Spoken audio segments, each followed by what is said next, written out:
বালাগঞ্জ উসমানীনগর একটি কর্মকর্তা আয়োজিত আজকের এই সম্পাদনা সভা বন্ধু সভাপতি উপস্থিত এদিকে ঘিরে আজকের এই সম্বর্ধনা সভা আমাদের অতিথি কিন্তু বাংলাদেশ থেকে এসেছেন যে বালাগঞ্জ উসমানীনগর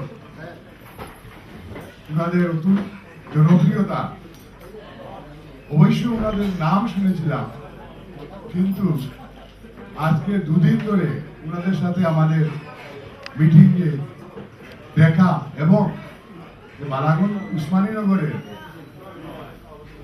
যে মানুষ কতটুকু ভালোবাসে ওনাদেরকে তা প্রমাণ হয়েছে যে বালাগঞ্জ উসমানীনগরে এবং কৃষ্ণাতে মানুষ তাদের বক্তৃতার মাধ্যমে তা প্রকাশ করেছে। তাই আজকে সুদূর বাংলাদেশ থেকে আগত আমাদের মেহমান তিনজন, যে আমাদের মইনুল হক চৌধুরী সাহেব, আবদাল সাহেব এবং আশিক ভাই, যিনি আমি আশিক ভাই হিসাবে সব সময় বলে থাকি আশিক রহমান আশিক, কৈশোর ভাই চেয়ারম্যান সাহেব, উনাদেরকে প্রথমেই আমি যুক্তরাজ্য বিএনপির পক্ষ থেকে ওয়েলকাম এবং স্বাগতম জানাচ্ছি। এবং আজকের প্রধান অতিথি যে আমাদের গর্ব, বাংলাদেশের গর্ব বলবো, টাওয়ার হ্যামলেটের নির্বাহী মেয়র, আপনারা সবাই জানেন যে উনি আসলে আমাদের টাওয়ার হ্যামলেটের সবার কাছে মিশতে অনেক অতি পছন্দ করেন এবং সবার সাথে আপনারা দেখেন বিয়ের প্রোগ্রাম হোক, যে কোনো সামাজিক প্রোগ্রাম হোক, উনি সব সময় সবার কাছে যাওয়ার চেষ্টা করেন। তাই উনি শুধু, আমি এখানে এসে শুনলাম, আসলেও বোঝা যেত না উনি যে বাড়ি বালাগঞ্জে,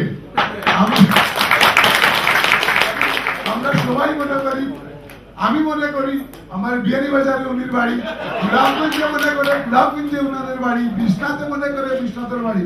তাই আমাদের মেয়র সাহেব আমি মনে করি আমাদের গোটা বাংলাদেশের গৌরব এবং বাংলাদেশের উপস্থিত আমাদের অতিথি রয়েছেন যুক্তরাজ্য বিএনপির সহসভাপতি আবুল কালাম আজাদ, অত্যন্ত পরিচিত মুখ, আপনারা সবাই ছিলেন, পরিচয় দেওয়ার দরকার পড়ে না, আবুল কালাম আজাদ বললেই সবাই ছিলেন।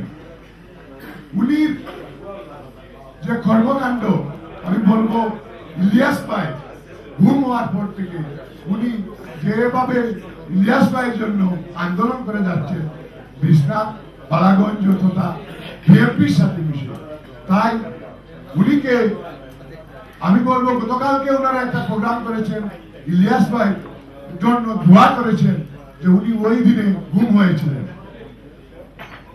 উনারা অবশ্যই সব সময় প্রোগ্রাম করেন, আমরাও ছিলাম ওইখানে, দোয়াতে শরীক হয়েছি।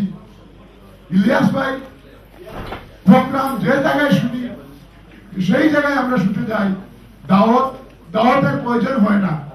ইলিয়াস ভাই এত জনপ্রিয়, আপনারা আমাদের সবার হৃদয়ে, আমাদের বক্তা প্রথম উপস্থাপনায় বলে গিয়েছে আফজাল হোসেন যুবদল নেতা অতি সুস্পষ্টভাবে ইলিয়াস ভাই সম্বন্ধে বলে গিয়েছে উপস্থাপনায়।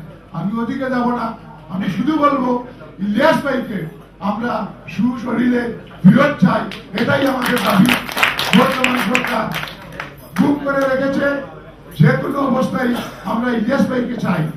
আমাদের দাবি যেটা আবুল কালাম আজাদ এবং আপনারা জানেন সাবেক ছাত্র নেতা, বর্তমান যুক্তরাজ্য বিএনপি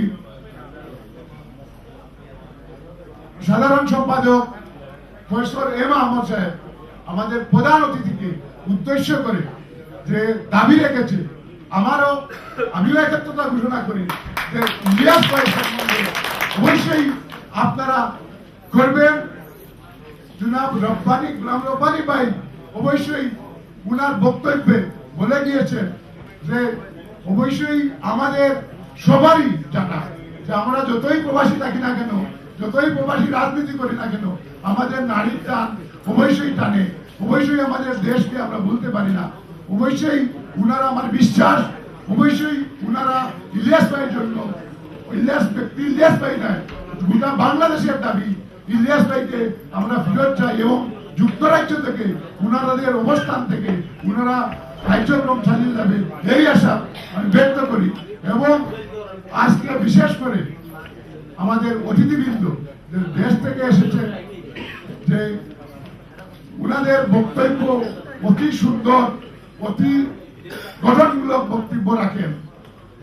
আমরা অবশ্যই আমাদের কাছ থেকে বর্তমান দেশের অবস্থা অবশ্যই আমরা সুন্দরভাবে শুনবো।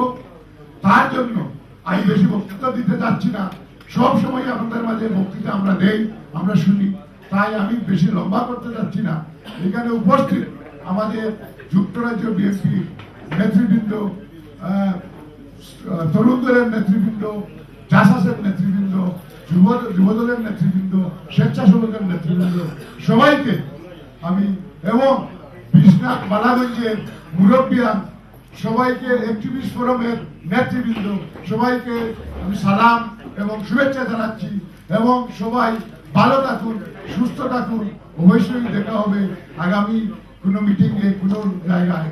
সবাই ভালো থাকুন, সুস্থ থাকুন। আসসালামু আলাইকুম। আমরা সবাই জেনে গেছি, আমাদের এখানে আরো উপস্থিত আছেন বাংলাদেশ থেকে আরো